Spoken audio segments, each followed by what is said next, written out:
Goblins don't bury their dead, they misplace them, usually in trees, sometimes in other goblins. A funeral mostly involves yelling at the corpse for being lazy, then lighting something unrelated on fire.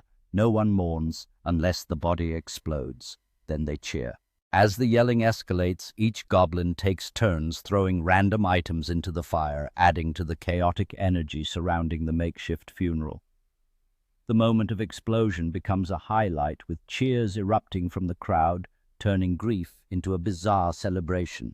In a bid to speed up their ascent into raccoonhood, goblins have taken to inventing wild games involving forks and spoons during thunderstorms. Their belief is simple. The more chaos they create, the faster their friends can return, as raccoons, much to the dismay of any unsuspecting goblin who happens to be holding a spoon. Each flash of lightning is met with wild cheers as goblins eagerly gather around an unfortunate soul brandishing a spoon. The belief is strong that every electrocution brings them closer to their goal, creating an electrifying atmosphere filled with laughter and chaos. One goblin filled with ambition sets out to create the most organized graveyard the realm has ever seen.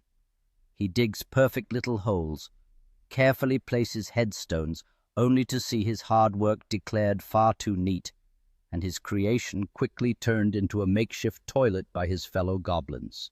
By the following week, the once neat graves have transformed into a meadow of mushrooms, growing wild and untamed. Goblins scurry about, embracing the chaos and turning the graveyard into a bizarre playground filled with laughter and unexpected surprises. Amidst all this, one particularly ancient pile of goblins stands tall and neglected. Surprisingly, they elect this heap as their mayor, utterly unaware that the stench of yesteryear's adventures hangs in the air like a forgotten treasure.